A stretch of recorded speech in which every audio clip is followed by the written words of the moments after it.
नमस्कार। अंतर्राष्ट्रीय खबरों के हमारे इस खास कार्यक्रम खबर दुनिया की में आपका स्वागत है। मैं हूं चंद्रशेखर जोशी। इस कार्यक्रम में हम आपको इस वक्त की बड़ी अंतर्राष्ट्रीय खबरें बताते हैं, साथ ही दो बड़ी खबरों पर अपने विशेषज्ञ मेहमान के साथ चर्चा भी करते हैं।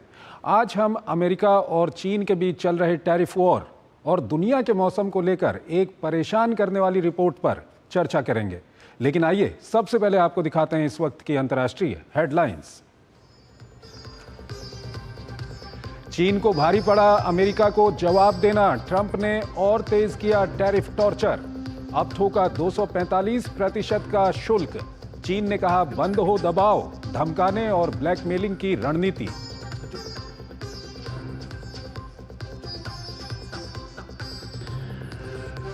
ईरान ने बताया ओमान नहीं रोम में होगी अगले दौर की वार्ता। कहा नहीं होगा यूरेनियम संवर्धन पर कोई समझौता। आईएईए प्रमुख ने कहा ईरान परमाणु बम से बहुत दूर नहीं।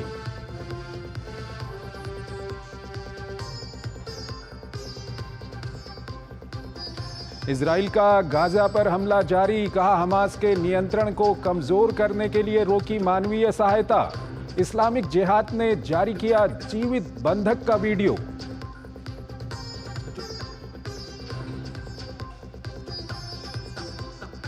यूक्रेन ने सूमी हमले का बदला लेने का किया दावा। रूसी ब्रिगेड को बनाया निशाना। रूस पर मार्च से 30 बार ऊर्जा संयंत्रों पर हमले का लगाया आरोप। हिरासत में रूस के कुर्स्क क्षेत्र के पूर्व गवर्नर।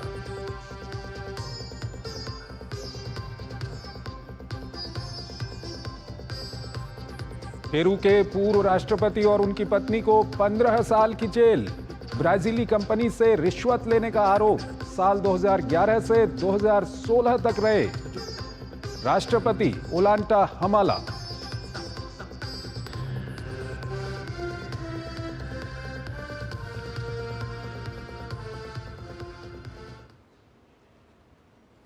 और आइए आपको पहली खबर की ओर लिए चलते हैं। चीन और अमेरिका के बीच टैरिफ वॉर और गहरा गया है। अमेरिका ने अब चीन पर 245% टैरिफ लगा दिया है। चीन ने 11 अप्रैल को अमेरिकी सामान पर 125% टैरिफ लगाया था, जिसके जवाब में ट्रंप ने नया टैरिफ लगाया है।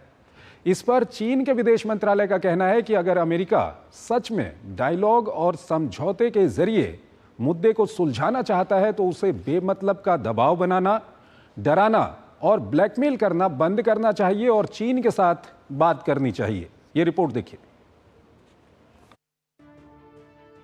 अमेरिकी राष्ट्रपति डोनाल्ड ट्रंप ने 2 अप्रैल को वैश्विक स्तर पर जो व्यापार युद्ध छेड़ा था, अब वो चीन तक सीमित होता दिखाई दे रहा है। ट्रंप ने बाकी देशों को 90 दिन की राहत देकर टैरिफ का पूरा रुख चीन की तरफ मोड़ दिया है। बुधवार को ट्रंप ने चीन से अमेरिका आने वाले सामानों पर टैरिफ को 145 से बढ़ाकर 245% कर दिया है। शायद किसी देश पर लगने वाला ये इतिहास का अब तक का सबसे बड़ा शुल्क होगा। सत्ता संभालने के बाद से चीन को दिए जाने वाले टैरिफ टॉर्चर का डोज धीरे धीरे बढ़ाते जा रहे हैं। दरअसल उन्होंने कहा था कि अगर जवाबी कार्रवाई की गई तो राहत के सारे दरवाजे बंद हो जाएंगे। चीन ट्रंप के इस रवैये को नजरअंदाज करते हुए अमेरिका को बराबर का जवाब देता रहा और ट्रंप वैश्विक शेयर बाजार की परवाह किए बिना चीन पर टैरिफ ठोकते रहे। उन्होंने शुरुआत में 20%, फिर इसे बढ़ाकर 34% कर दिया तो चीन का सब्र टूट गया और बराबर का पलटवार कर दिया। ट्रंप ने इसे वापस लेने की धमकी दी, लेकिन चीन लड़ाई का मन बना चुका था। ट्रंप का गुस्सा फूटा और अतिरिक्त 50% टैरिफ लगाकर इसे 104% कर दिया। चीन ने भी रेसिप्रोकल कार्रवाई की। फिर ट्रंप की भवें और तन गईं और उसी रात टैरिफ को बढ़ाकर 125% कर दिया। इसके बाद चीन कार्रवाई से बचते हुए बयानबाजी पर उतर आया। ट्रंप को यह भी पसंद नहीं आया और टैरिफ को बढ़ाकर 145% कर दिया। ट्रंप का हंटर चला तो शी जिनपिंग अमेरिका पर 125% टैरिफ ठोकते हुए इस लड़ाई के लिए सहयोगी ढूंढने दक्षिण पूर्व एशिया के दौरे पर निकल गए। हालांकि साथ ही ये भी बयान देते रहे कि मामले का हल आपसी बातचीत से होना चाहिए, लेकिन साथ ही बराबर का जवाब देने की धमकी भी देते रहे। इस दौरान चीन ने 2 बड़े कदम उठाए। पहला, 7 दुर्लभ खनिज पदार्थों के निर्यात पर रोक लगा दी। दूसरा, अमेरिकी विमान निर्माता बोइंग से नए विमान की आपूर्ति बंद कर दी। इससे नाराज ट्रंप ने टैरिफ को बढ़ाकर 245% कर दिया। चीन ने एक बार फिर दोहराया कि अमेरिका को दबाव, धमकाने और ब्लैकमेल करने की रणनीति बंद करनी चाहिए। अब अमेरिका कह रहा है कि गेंद चीन के पाले में है, फैसला उसे ही लेना है। व्यापार युद्ध के गहराने की आशंका को देखते हुए चीन ने नया व्यापार वार्ताकार नियुक्त कर दिया है। दरअसल चीन अपनी जीडीपी के आंकड़े को लेकर चिंतित दिखाई दे रहा है, क्योंकि उसे डर है कि अगर टैरिफ से जुड़े मुद्दे जल्द नहीं सुलझाए गए तो 2018 की तरह व्यापार घाटा एक तरफा हो सकता है। और इस खबर पर बात करने के लिए हमारे साथ जुड़ रहे हैं संजय भारद्वाज, SIS JNU से जुड़े हुए हैं। प्रोफेसर संजय जी, बहुत बहुत स्वागत है आपका हमारे इस कार्यक्रम में। पहला सवाल जो हमारे दर्शक जानना चाहेंगे कि जिस तरह से ये व्यापार युद्ध चल रहा है चीन और अमेरिका के बीच में, अब ये किस दिशा में जा रहा है, नंबर एक, और दूसरा इसमें किसको क्या फायदा हो रहा है और किसको घाटा हो रहा है?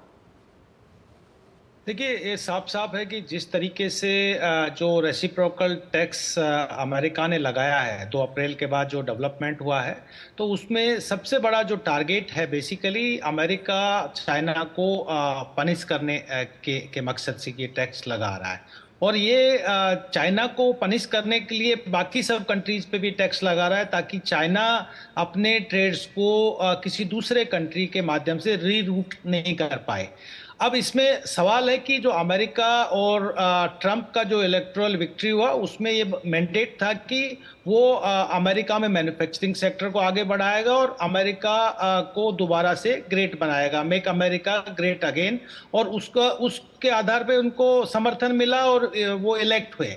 अब सवाल यहाँ आता है कि इस पे ग्लोबल ट्रेड पे क्या असर पड़ेगा। तो देखो, WTO की रिपोर्ट है कि लगभग 1.5%, 1.5% ग्लोबल ट्रेड में गिरावट आएगी। दूसरी बात ये होगी कि चूंकि चाइना को ये हेजिंग करने का ये बंदोबस्त है, तो ये जो और बाकी कंट्रीज हैं जिनके उन पे नकारात्मक प्रभाव पड़ेगा। भारत पे भी निश्चित रूप से पड़ेगा, क्योंकि भारत का अमेरिका के साथ सरप्लस ट्रेड है। लेकिन एक और बड़ी बात है कि जितने भी कंट्री है, चाइना है या साउथ ईस्ट एशियन कंट्री है, भारत है, जापान है, ये सभी का अमेरिका के साथ सरप्लस इनका ट्रेड होता है।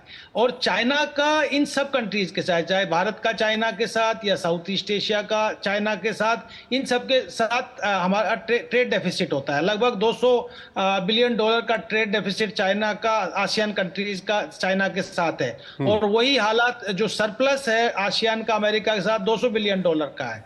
तो निश्चित रूप से ये जो कंट्रीज हैं, इस पे जिस तरीके का रेसिप्रोकल टैक्स लगाया है, वो इन कंट्रीज की इकोनॉमी पे नकारात्मक प्रभाव डालेगा। लेकिन एक बात साफ साफ है कि अमेरिका जब ट्रंप पहले टर्म में थे 2017 से 2021 के बीच में, तब भी उन्होंने अमेरिका को एक जो अपनी नेशनल पॉलिसी आया था उसमें चीन को पहला एनिमी माना था, फर्स्ट एनिमी माना था। और ये बात उनको अखर रही थी कि जो ग्लोबलाइजेशन का सबसे ज्यादा अगर किसी देश ने फायदा उठाया तो चीन ने उठाया। और चीन चूंकि एक बढ़ता हुआ ताकत हो रहा है दुनिया में, एक नंबर 2 ताकत बन रहा है और वो अमेरिका के ग्लोबल इंटरेस्ट पे सीधा सीधा अटैक कर रहा है, तो अमेरिका ने ठान लिया है कि चाइना को अपने बैक टू पैवेलियन भेजना है। और उसके लिए ये सबसे बड़ा एक हथियार जो अमेरिका के पास था, वो ट्रेड जो रेसिप्रोकल टैरिफ्स लगाया, वो बहुत बड़ा एक अपने आप में एक वेपन के रूप में इस्तेमाल किया। और ये बात साफ है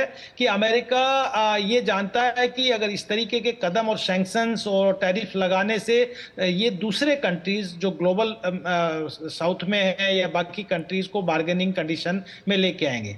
एक बात और ट्रंप ने साफ साफ कर दिया कि हम जाके चीन से बात नहीं करेंगे, नेगोशिएट नहीं करेंगे। अगर चीन को जरूरत है तो आप नेगोशिएशन को शुरू कीजिए और जो अमेरिका के terms and condition. Sanjay ji, यहीं पर सवाल आता है कि आज चीन के विदेश मंत्रालय की ओर से जो प्रतिक्रिया आई है उसमें कहा गया है कि अमेरिका से बातचीत होनी चाहिए, यानी कि बातचीत कौन शुरू करेगा। दूसरा, ये चीन के राष्ट्रपति Xi Jinping south east Asian countries के दौरे पर हैं, वहाँ पर वो जो बयान दे रहे हैं वो कह रहे हैं कि कहीं ना कहीं इस सब से लड़ने के लिए एशिया के सभी देशों को एक होना चाहिए। इस तरह के बयानात वहाँ पर आ रहे हैं। तीसरा ये है कि चीन की जो जीडीपी के आंकड़े आए हैं वो आंकड़े काफ़ी अच्छे आए हैं, जो एक्सपेक्ट कर रहे थे उससे भी अच्छे आंकड़े आए हैं। अगले क्वार्टर में क्या होगा ये तो देखना होगा, कितना इसका फर्क पड़ेगा। इस सब के बीच क्या हम ये मान लें कि चीन पूरी तरह से बैकफुट पर है? देखिए, मैं तीसरे सवाल का पहले जवाब देता हूं कि जो भी चीन आंकड़े दे रहा है वो बेसिकली चीन के अपने आंकड़े होते हैं और वो कितने ट्रांसपेरेंट और कितने कैलकुलेटेड है ये बात तब पता लगेगा जब चीन का वाकई में जो जीडीपी ग्रोथ उस लेवल पे रहेगा। दूसरी बात कि जो वो दक्षिणी पूर्वी एशिया या जो मित्र राष्ट्र है अमेरिका के, जापान रहा है, ऑस्ट्रेलिया रहा है या साउथ ईस्ट एशियन कंट्रीज के, उनको मोबिलाइज कर रहे हैं और नेबरहुड को बढ़ाने, उनके साथ संबंध बढ़ाने का, ट्रेड बढ़ाने का बात करें। भारत के साथ भी चीन ने आगे हाथ बढ़ाया है, लेकिन ये सारे कंट्री ये बात जानते हैं कि चीन के साथ इनका ट्रेड डेफिसिट है। भारत का भी लगभग $45 बिलियन का ट्रेड डेफिसिट है, 100 बिलियन डॉलर का ट्रेड डेफिसिट है भारत का चीन के साथ। तो ये कंट्रीज जानते हैं कि चीन के साथ व्यापार बढ़ाने का मतलब है आपका ट्रेड डेफिसिट बरकरार रहेगा। और ये बात अमेरिका भी जानता है कि जिस तरीके से चीन नेबरहुड को कल्टीवेट करने का प्रयास कर रहा है और जो अमेरिका के अलाइज हैं उनको, चाहे वो ऑस्ट्रेलिया है, चाहे जापान है, भारत है, वो चीन से कन्विंस नहीं होगा। और इसीलिए ट्रंप ने बात साफ साफ कह दिया कि चीन इंडिकेट कर रहा है कि हम नेगोशिएट करेंगे, हम बात करना चाहते हैं। ट्रंप ने कहा कि आइए आप हमसे बात कीजिए। लेकिन एक बात और उभर के आ रही है कि मुझे लगता है कि इस सारी गुप्त गुमे और इस सारे टैक्टिक में अमेरिका इस बात को कंसिडर करेगा कि जो क्वाड कंट्रीज हैं, जिसमें जापान है, ऑस्ट्रेलिया है, भारत है, इनके साथ मुझे लगता है कुछ रियायतीपूर्ण रवैया इनका रहेगा। और भारत पे जो टैक्स लगाए हैं उस पे पॉज भी कर दिया है। और अभी नेगोशिएट हम जो हमारे उनके स्टेट सेक्रेटरी, हमारे फॉरेन मिनिस्टर अभी नेगोशिएट करेंगे, एग्रीमेंट करेंगे। और मुझे लगता है क्योंकि ट्रंप का भारत के प्रति एक अपना लगाव रहा है और मोदी जी के प्रति भी लगाव रहा है, तो निश्चित रूप से भारत को वो जो चाइना पे जो जिस तरीके के वेपन के रूप में ट्रेड को इस्तेमाल कर रहे हैं वो भारत के प्रति लागू नहीं होगा। तो ये फर्क जरूर निश्चित रूप से चीन पे पड़ेगा। चीन को अपनी जो आर्थिक जो एक दादागिरी जो दुनिया को डेट ट्रैप में ट्रैप करने का जो चीन का एक रवैया चला था बेल्ट एंड रोड इनिशिएटिव्स के माध्यम से और इंफ्रास्ट्रक्चर डेवलप, मुझे लगता है कि चीन को एक बहुत बड़ा आघात पहुंचने वाला है। और चीन क्यों तड़फड़ा रहा है? चीन जानता है कि पिछले 3 दशक में अगर किसी को सबसे ज्यादा ग्लोबलाइजेशन से फायदा हुआ है तो वो चीन को हुआ है। उसने अपने सप्लाई चेन को स्ट्रॉन्ग किया है और अपने पे दूसरे देशों की डिपेंडेंसीज को बढ़ाया है। अब चूंकि अमेरिका इसमें एक स्टेप लेके आगे बढ़ रहा है तो चीन के लिए मुश्किलें बढ़ रही है। बहुत बहुत शुक्रिया सर आपका, काफी विस्तार से और काफी अच्छा विश्लेषण आपने हमारे दर्शकों के सामने रखा। एक छोटा सा ब्रेक लेते हैं, ब्रेक के उस पार एक और महत्वपूर्ण खबर।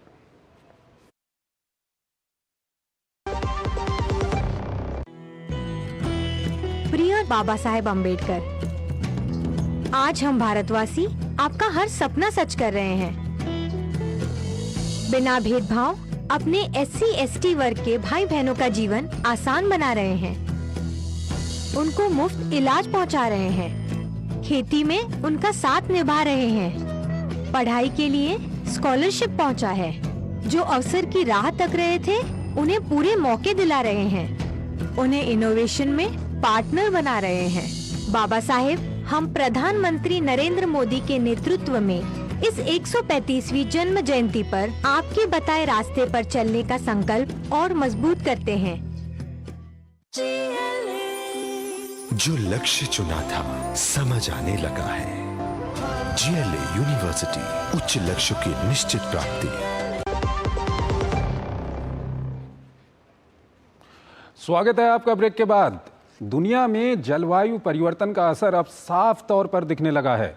जलवायु परिवर्तन से जुड़ी एक महत्वपूर्ण रिपोर्ट में बताया गया है कि दुनिया में किस तरह से असामान्य रूप से गर्मी बढ़ रही है।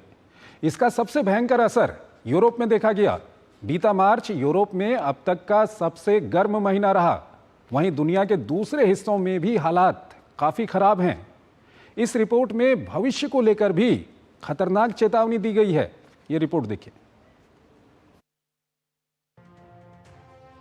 यूं तो जलवायु परिवर्तन के संकट से पूरी दुनिया दो चार है, लेकिन यूरोप इससे अधिक जूझता दिखाई दे रहा है। कोई भी अन्य महाद्वीप यूरोप की तरह गर्म नहीं हो रहा है। यूरोपीय जलवायु स्थिति पर मंगलवार को जारी होने वाली 2024 की रिपोर्ट में कई चौंकाने वाले खुलासे हुए हैं। रिपोर्ट में कहा गया है कि पिछले वर्ष महाद्वीप ने तापमान के अनगिनत रिकॉर्ड तोड़े और मौसम की भयावहता ने लगभग 5 लाख लोगों के जीवन को गंभीर रूप से प्रभावित किया। ईयू की कोपरनिकस जलवायु परिवर्तन सेवा और विश्व मौसम विज्ञान संगठन के लगभग 100 शोधकर्ताओं द्वारा तैयार की गई रिपोर्ट में कहा गया है कि 19वीं सदी के मध्य में औद्योगिक क्रांति के बाद से यूरोप भर में औसत तापमान में लगभग 2.4 डिग्री सेल्सियस की वृद्धि दर्ज की गई है। आइसलैंड को छोड़कर जहां तापमान औसत से नीचे रहा, पूरे महाद्वीप में तापमान औसत से अधिक रहा। गौरतलब है कि औसत वैश्विक तापमान में 1.3 डिग्री सेल्सियस का इजाफा हुआ है। वैश्विक तापमान में इस जबरदस्त उछाल के चलते पहले 2023 और फिर 2024 सबसे गर्म साल रिकॉर्ड किया गया। रिपोर्ट में कहा गया है कि समुद्र का तापमान असामान्य रूप से अधिक होने के कारण इसका जल स्तर लगातार बढ़ रहा है। बर्फ की चादरें और ग्लेशियर काफी तेजी से पिघल रहे हैं। इन सब के पीछे का कारण है वायुमंडल में ग्रीन हाउस गैसों की मात्रा में लगातार वृद्धि। यह आंकड़ा 2024 में एक बार फिर रिकॉर्ड स्तर पर पहुंच गया। 1980 के दशक से यूरोप में तापमान वैश्विक औसत दर से दोगुनी गति से बढ़ रहा है। साल 2024 के दौरान यूरोप में अत्यधिक गर्म दिनों की संख्या में भी रिकॉर्ड दर्ज किया गया। विशेष रूप से पूर्वी यूरोप गर्म और शुष्क रहा। दक्षिण यूरोप में सर्दियों के महीनों में भी लंबे समय तक सूखा रहा। इसके विपरीत पश्चिमी यूरोप ने 1950 के बाद सबसे अधिक वर्षा वाला वर्ष को अनुभव किया। भारी वर्षा और सूखे की स्थिति के कारण बाढ़ का खतरा बढ़ गया। सूरज की किरणों के तेज हो जाने के कारण मिट्टी सख्त होती जा रही है, जिसके चलते बड़ी मात्रा में पानी सोखने में असमर्थ है।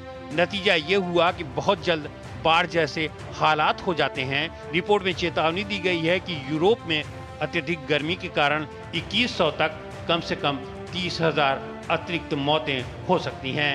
ऐसे में 1850 तक के वैश्विक तापमान के दर्ज आंकड़ों से एक बेहद डरावनी तस्वीर सामने आ रही है। वैज्ञानिक लगातार चेतावनी दे रहे हैं कि तापमान को 1.5 डिग्री सेल्सियस की सीमा से नीचे रखने का लक्ष्य हाथ से निकलता जा रहा है। और इस खबर पर बात करने के लिए हमारे साथ जुड़ रही हैं अपर्णा रॉय, पर्यावरणविद हैं, ORF से जुड़ी हुई हैं। उनसे हम बातचीत करेंगे। अपर्णा जी, बहुत बहुत स्वागत है आपका हमारे इस कार्यक्रम में। पहला सवाल आपसे ये पूछना चाहेंगे कि जिस तरह की ये रिपोर्ट है और पिछले साल भी हमने देखा कि जलवायु परिवर्तन का काफ़ी असर अब दुनिया पर दिखने लगा है। पहली प्रतिक्रिया क्या है आपकी?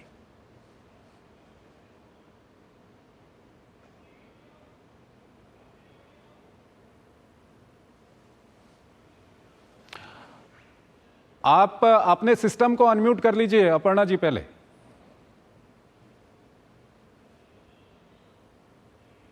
जी, मेरी आवाज सुनाई दे रही है? बिल्कुल बिल्कुल। जी, ग्लिच के लिए माफी चाहूंगी। पहले तो मैं ये बता दूं, मेरी पहली प्रतिक्रिया ये है, ये पढ़ के कि रिपोर्ट को मैंने भी पढ़ा कि अनफॉर्चुनेटली यूरोप एकमात्र देश नहीं है जहां पे जलवायु परिवर्तन या क्लाइमेट चेंज का इतना भीषण इम्पैक्ट हमें देखने को मिल रहा है। अब तक के रिपोर्ट्स मेजरली जो है ग्लोबल साउथ एशियन कंट्रीज, उनके वल्नरेबिलिटी को लेकर ज्यादा थी, उस पर फोकस थी। लेकिन अब धीरे धीरे जो डेवलप्ड कंट्रीज हैं, जिन्हें पहले हम सिर्फ ब्लेम करते थे कि उनके इंडस्ट्रियलाइजेशन की वजह से जो है आज इतना क्लाइमेट चेंज हम देख रहे हैं या उससे हम जूझ रहे हैं, आज उसका असर डेवलप्ड कंट्रीज पर भी पड़ रहा है। और नोट करने की बात यह है कि ये ऐसे देश हैं, ये ऐसे विकसित देश हैं जहां पे फाइनेंस भी इनके पास मौजूद है, टेक्नोलॉजी भी इनके पास मौजूद है, जहां ये क्लाइमेट एक्शन और ले भी रहे हैं। ये यूरोप काफ़ी हद तक क्लाइमेट चेंज के लिए उसके फाइट पे जुड़ा हुआ है, देश के साथ एकजुट है। लेकिन फिर भी जो क्लाइमेट चेंज का इम्पैक्ट है वो बहुत भारी संख्या में, बहुत ग्रेवली जिसे कहते हैं, वो यूरोप पे आ रही है। मुझे लगता है ये इंडिया के लिए और दूसरे देशों के लिए इकोनॉमिकली चिंता का विषय है। दुनिया में किस तरह का इसका असर हो सकता है? जनजीवन पर क्या कुछ प्रभाव पड़ सकता है? चारों तरफ से असर आपको देखने को मिलेगा। सबसे पहली बात तो यूरोप काफ़ी देशों के लिए इंक्लूडिंग इंडिया के लिए बहुत अहम ट्रेडिंग पार्टनर है और ये रिपोर्ट 2024 में निकला है, लेकिन 2022-2023 दोनों सालों में हम धीरे धीरे बहुत ये यूरोप के ऊपर जो इम्पैक्ट हो रहा है क्लाइमेट चेंज का, उसका ग्लोबल इकोनॉमी में असर हम बहुत अच्छे से नोट कर रहे हैं। आप देखिए इन्वेस्टमेंट जो है, सप्लाई चेन, उस पे बहुत ज्यादा इम्पैक्ट देखने को मिला था पहले भी। अगर जब सीवियर ड्रॉट हुआ था सदर्न यूरोप में, वहां पे गेहूं का उत्पादन जो है, वीट ईल्ड जो है, वो स्टेपल प्रोडक्ट्स वीट और ऑलिव, उसके कम हो जाने के कारण ग्लोबल फूड प्राइसेस पे बहुत इफेक्ट पड़ा था इसका। स्पेशली अफ्रीका और मिडिल ईस्ट में तो सबसे ज़्यादा जहाँ पे ये ट्रेड होता है। 2022 में जो ड्रॉट हुआ था यूरोप में कई रीजन्स में, उसके वजह से 17% तक ग्लोबल वीट प्राइसेस इंक्रीज हुई थी और इसका इफेक्ट सीधा सीधा आता है उन देशों पर जिन लोगों पे वल्नरेबिलिटी सबसे हाई है और जो लोग ऑलरेडी फूड इनसिक्योरिटी से जूझ रहे हैं। सप्लाई चेन की बात कर रही थी मैं। सप्लाई चेन पे अगर आए तो राइन रिवर जो है, जो जर्मनी से 80% जर्मनी का पूरा फ्रेट वॉल्यूम जो है उसको कैरी करता है, वहां पे वाटर लेवल 2022 में इतने कम हो गए थे, 2022-23 दोनों में, जहां से केमिकल, कोल, इंडस्ट्रियल गुड, इंडिया बहुत ज्यादा यूरोप पे फार्मास्यूटिकल्स के लिए, ऑटोमोबाइल पार्ट्स के लिए भी निर्भर है। तो ये सब ट्रेड्स जो है, जब गुड्स कैरी नहीं होगी, शिपमेंट्स नहीं जाएंगी, तो ये कार्गो शिप का ना जाना भारी तरह से ग्लोबल सप्लाई चेन को इम्पैक्ट करता है। तो एक तरह से देखा जाए तो इकोनॉमी में और डेवलपमेंट ऑब्जेक्टिव्स में, फूड सिक्योरिटी, इकोनॉमी, दोनों पे इसका बहुत बुरा प्रभाव देखने को मिलता है। और आखिरी पॉइंट मैं आपके इस प्रश्न में बता दूं कि EU 16% जो है ग्लोबल जीडीपी को अकाउंट करता है और 15% वर्ल्ड ट्रेड को। तो अगर हम तापमान जो है वहां पे 3 डिग्री से ऊपर चला जा रहा है, जैसे कि रिपोर्ट में बताया गया है, और उसकी heat wave, drought, water security, हर तरह से जब इस पे प्रभाव पड़ेगा, तो वर्ल्ड इकोनॉमी पे भी एक तरह से देखा जाए तो भारी मात्रा में इसका डिसरप्शन हमें आगे देखने को मिलेगा। बहुत बहुत आपका शुक्रिया अपर्णा जी, हमारे इस कार्यक्रम में जुड़ने के लिए और काफ़ी महत्वपूर्ण जानकारियां और विश्लेषण हमारे दर्शकों के सामने रखने के लिए। और यहाँ पर हम एक छोटा सा ब्रेक लेंगे। ब्रेक के उस पार हम आपको आज की कुछ और प्रमुख अंतर्राष्ट्रीय खबरें बताएंगे।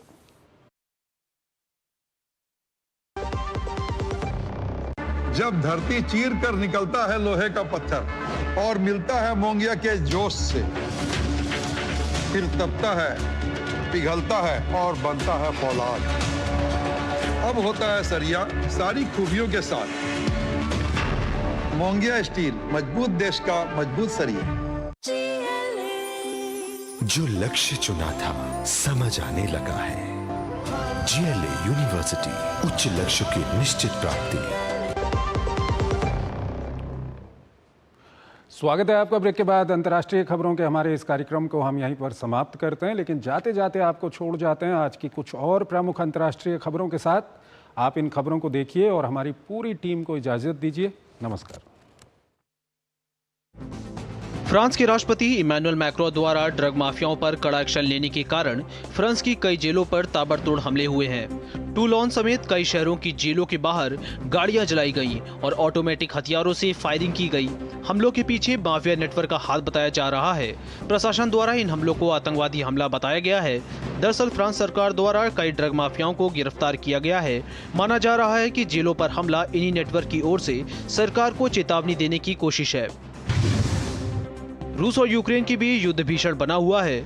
यूक्रेनी सेना ने दावा किया है कि उसने सूमी शहर पर हुए हमले में मिसाइल दागने वाली रूसी ब्रिगेड पर हमला किया और सूमी का बदला ले लिया है। वहीं रूस ने यूक्रेन के बंदरगाह शहर ओडेशा पर भारी ड्रोन हमला किया है। इस बीच युद्ध रोकने के लिए यूरोपीय देशों से बातचीत के लिए ट्रंप के दूत स्टीव विटकॉफ और विदेश मंत्री मार्को रूबियो पेरिस की यात्रा पर हैं। गाजा में हमास के खिलाफ इजरायल के सैन्य अभियान के बीच तेहरान में हमास के प्रतिनिधि खाली कद्दौमी ने कहा है कि किसी भी युद्ध विराम समझौते में युद्ध की स्थायी समाप्ति और गाजा से इजरायली सैनिकों की वापसी शामिल होनी चाहिए। ईरान के विदेश मंत्री सईद अब्बास अरागची ने बुधवार को कहा कि उनके देश के यूरेनियम संवर्धन पर कोई समझौता नहीं हो सकता है। परमाणु कार्यक्रम को लेकर अमेरिका से बातचीत के बीच अमेरिकी दूत स्टीव विटकॉफ ने बयान में कहा था कि ईरान को अपना यूरेनियम संवर्धन रोकना ही होगा। पेरू की एक अदालत ने पूर्व राष्ट्रपति ओलांटा हुमाला और उनकी पत्नी नादिन हेरेडिया को धन शोषण के एक मामले में ब्राजील की निर्माण कंपनी ओडेब्रेस्ट से $3 मिलियन और तत्कालीन वेनेजुएला के राष्ट्रपति ह्यूगो चावेज की सरकार से $2 लाख की धनराशि लेने के आरोप में 15 साल की जेल की सजा सुनाई है। जर्मनी में एक डॉक्टर पर घातक दवाओं के कॉकटेल का उपयोग करके अपने 15 रोगियों की हत्या करने का आरोप लगाया गया है। डॉक्टर पर सबूत मिटाने के लिए कुछ पीड़ितों के घरों में आग लगाने का भी आरोप है। डॉक्टर पर आरोप है कि उसने सितंबर 2021 और जुलाई 2024 के बीच 12 महिलाओं और 3 पुरुषों की हत्या की है।